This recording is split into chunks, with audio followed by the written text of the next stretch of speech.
Dando continuidade, queridos, agora na parte 2 na nossa aula, agora vamos estar falando no nosso tópico 2 da lição. Tópico 2 da lição vai estar dizendo sobre a confissão de pecados e retorno à palavra de Deus. Muito bem. O que diz na confissão de pecados? O chamado de Neemias. Neemias se achava na função de copeiro, né, do rei Artaxerxes, rei da Pérsia, quando foi informado da miséria que a cidade de Jerusalém se encontrava. Então,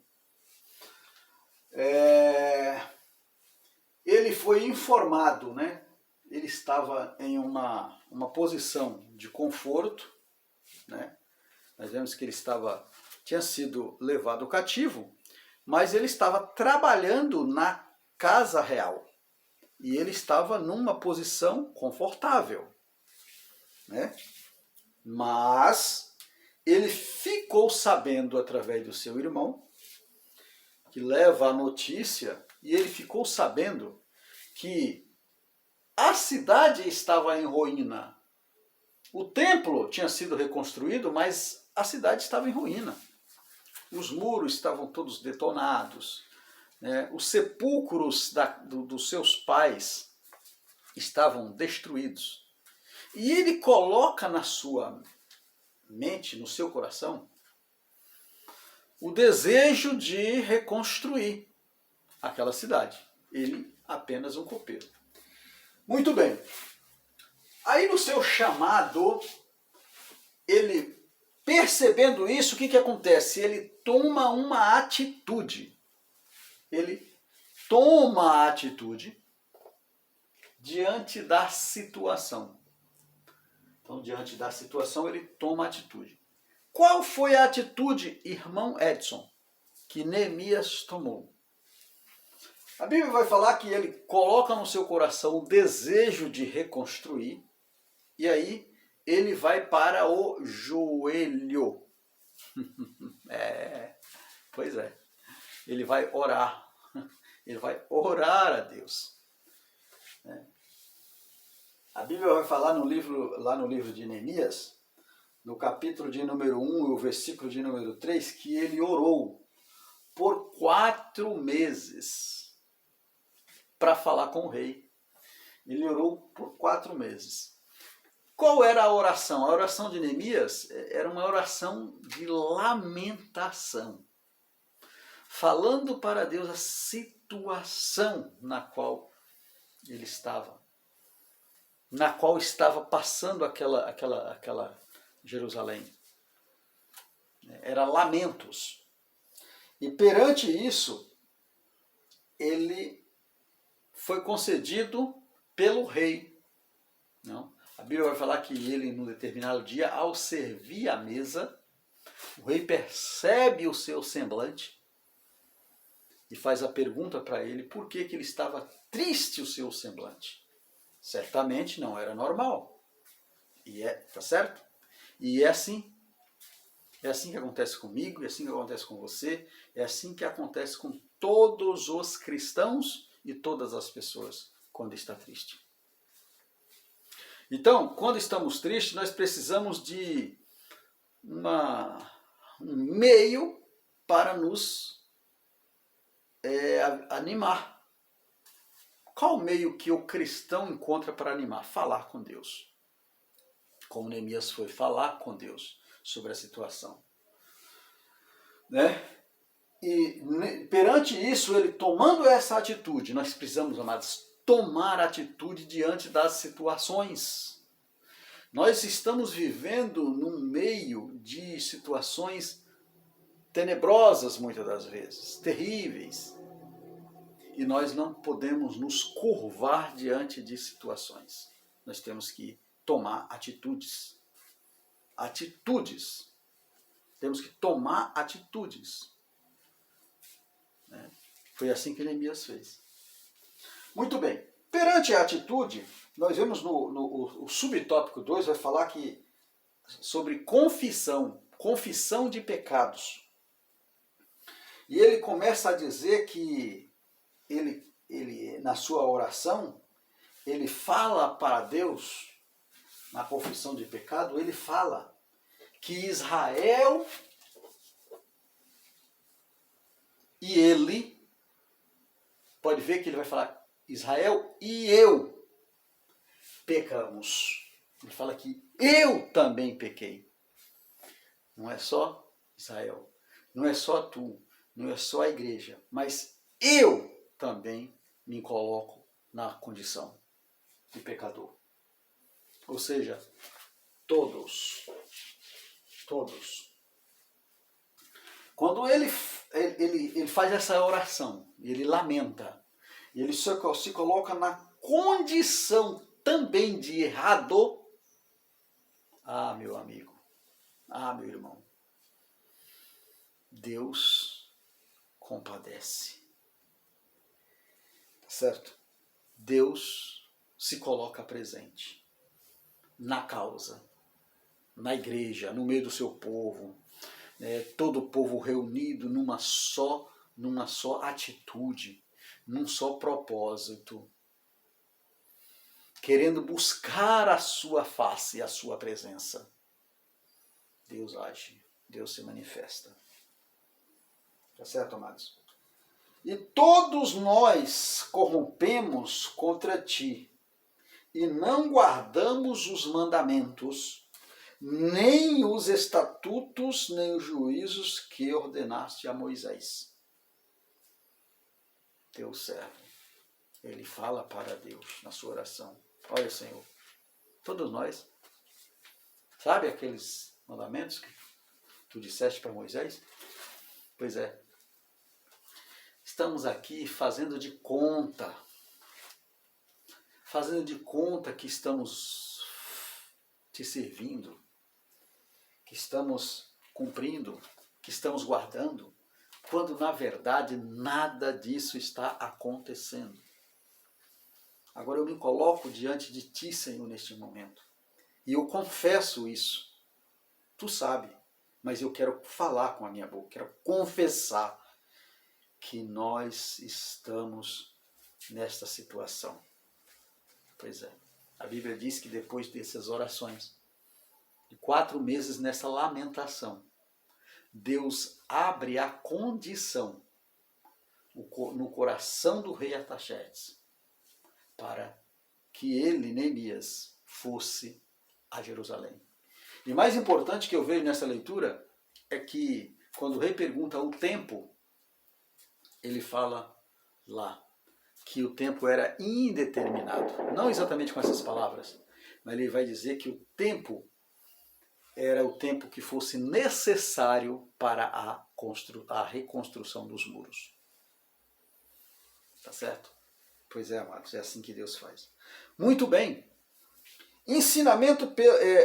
Avivamento pelo ensino. Pelo ensino. Ensino pela palavra. Né? Aqui vai dizer que, olha, Neemias, no tempo de Neemias, o ensino da palavra de Deus foi uma marca que precedia o avivamento. Pois é. O ensino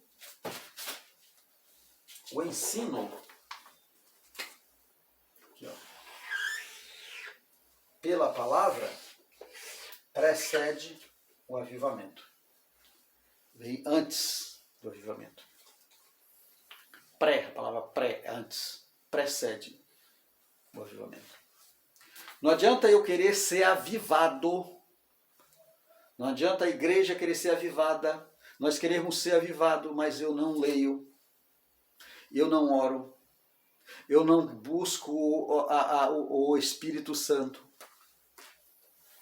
não leio, não oro, não jejuo, eu não evangelizo, eu não faço a obra de Deus de maneira alguma, eu não oferto na casa do Senhor, eu não dizimo na casa do Senhor.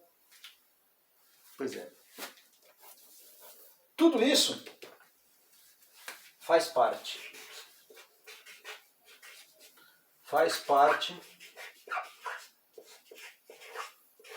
de um verdadeiro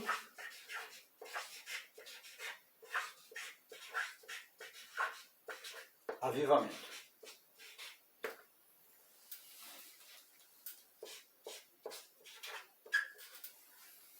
Tudo isso faz parte de um verdadeiro avivamento. Caso contrário, meus amados, caso contrário disso, se eu não oro, se eu não leio, se eu não busco o Espírito Santo, se eu não jejuo, se eu não faço obra, se eu não evangelizo, se eu não oferto, se eu não dizimo, e eu chego lá na congregação, eu faço meus pulinhos, meus gritinhos, faço pessoas ter emoções, eu não sou avivado, eu sou um avivalista. Eu sou um avivalista. Eu sou eu promovo emoções nas pessoas. Eu não faço as pessoas sentir a presença de Deus. Viu? Eu provoco emoções nas pessoas. Tá certo? É isso. Muito bem. Vamos adiante? Terceiro tópico da nossa lição. Terceiro tópico vai falar sobre o avivamento e a palavra de Deus. O avivamento e a palavra de Deus. É mais ou menos uma continuação daqui. Muito bem. A palavra, amados, a palavra corrige. Primeiro subtópico vai falar que a palavra de Deus, ela corrige. E vai dizer que, diante dessa correção, no Novo Testamento há um padrão de culto a Deus, de decência e ordem, como diz o apóstolo Paulo.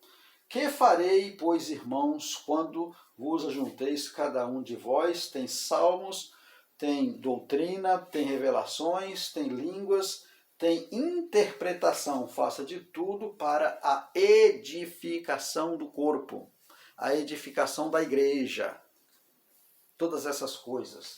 Então, quando fala em ordem e decência, ou decência e ordem, está falando na condição de um avivador, do avivamento acontecer na igreja.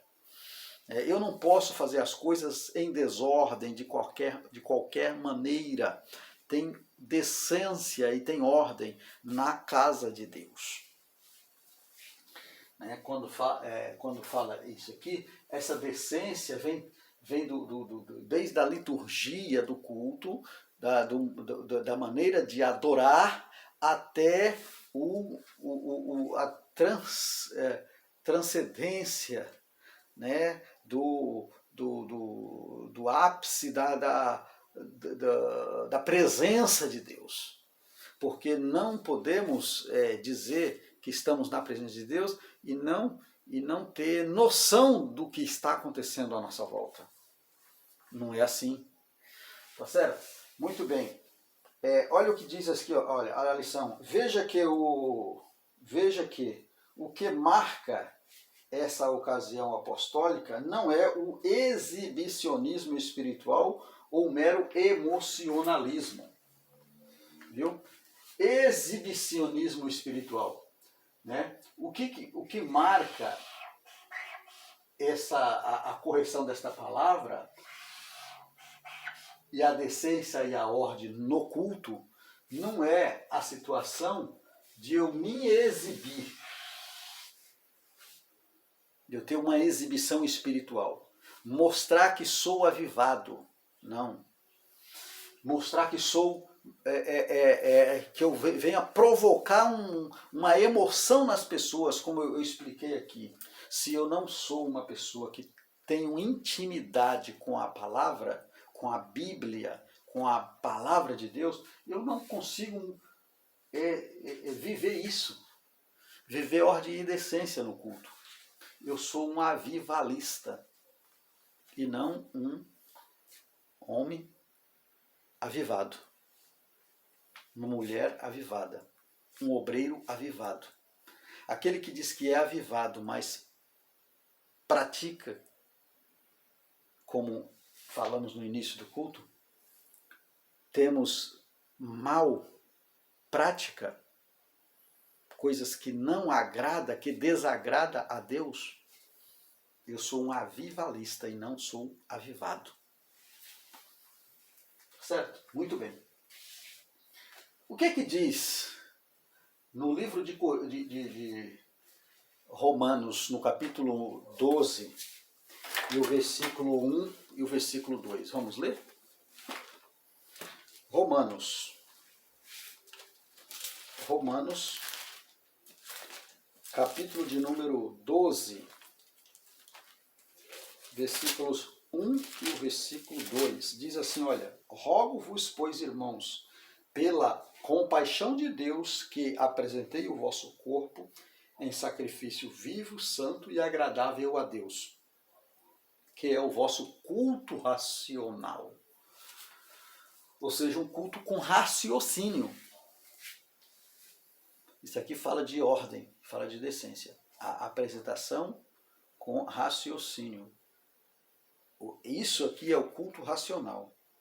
Aí a continuação do versículo vai dizer, que é o versículo 2, e não vos conformeis com este mundo, mas transformai-vos pela renovação do vosso entendimento, para experimentais qual seja a boa, agradável e perfeita vontade de Deus. Então o versículo vai estar dizendo, amados, que esta ordem e essa decência é raciocínio, é com raciocínio. O avivamento vem daí, do entendimento, da adoração em espírito e em verdade. Muito bem. Subtópico 3 do tópico 3 vai falar sobre cuidado com o formalismo. É uma das coisas também que precisamos ter cuidado. Né? A Bíblia vai falar que nós, para que não extingais o espírito. Entendeu? Ou seja, com formalismo, queremos dizer a respeito do que é formal, metódico e rigoroso. É o extremo oposto do mero emocionalismo e exibicionismo espiritual.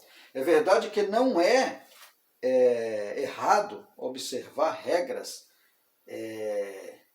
preceitos e métodos. No entanto, o formalismo assume uma característica negativa quanto ao cuidado e o zelo pelo que é formal. Sobrepõe a necessidade espiritual da igreja. Tá? Precisamos ter cuidado também com métodos, com regras, com isso é assim, não pode isso, não pode aquilo e tal. Não, amados. Não, nós temos que ter direção do Espírito de Deus e apresentar o nosso corpo em sacrifício vivo, como fala, o versículo que nós acabamos de ler, né? Em sacrifício vivo, que é o nosso culto racional, com raciocínio, porque isso agrada a Deus e agrada o Espírito Santo. Deixar de formalismo, né? Temos que ter regras, né, métodos, mas não sermos metódicos, na presença de Deus. Não extingais o Espírito, não sermos formalistas, né? Não sermos formalistas, tá certo? Entretanto, o formalismo assume uma característica negativa quanto ao zelo e ao cuidado, né? Quando temos esse cuidado excessivo, ele acaba sobrepondo a vontade do Espírito Santo. E aí Deus não opera também. Então precisamos ter um meio termo, né? Um equilíbrio. Isso chama equilíbrio espiritual. Equilíbrio, né? Emocional, equilíbrio no sentido de exibição também. Precisam ter equilíbrio nas coisas. Deixar o Espírito Santo ser o condutor de todo o processo. Tá certo, amados? Muito bem. Já podemos concluir a nossa aula, né? Chegamos mais no fim da nossa segunda aula. Já podemos concluir dizendo o seguinte: os avivamentos no Antigo Testamento sempre vieram como resposta de aquebrantamento espiritual e as orações do povo de Deus. Então, sempre quando o povo de Deus fizeram aquebrantamento, se aquebrantou dos seus maus caminhos, dos seus pecados, das suas situações, Deus enviou do seu Espírito para avivar novamente o povo e o povo prosseguir. O contrário disso, o povo sofria. O povo era punido para reconhecer o verdadeiro Deus. Tá certo? Isso se dava sempre diante de uma situação de calamidade, que eu acabei de falar, ou de decadência espiritual e moral. Quando o povo passava por um processo de uma decadência espiritual ou moral, como eu acabei de falar, desagradando a Deus, com idolatrias, com perversidade, como eu falei, né? Como o que aconteceu com os filhos de Eli, Ofni e Finéias, aí Deus entra com punição, com providência, porque a casa é dele, é de Deus, e sem ordem e sem decência não fica na casa. Até pode ficar por um tempo, mas não vai permanecer, porque o dono não deixa. Amém, amados? Que Deus em Cristo continue nos abençoando, e estamos aí nesse trimestre para juntos estudarmos. Eu quero agradecer a sua atenção. Até a próxima aula, se assim o Senhor nos permitir. Amém? Que Deus em Cristo continue nos abençoando.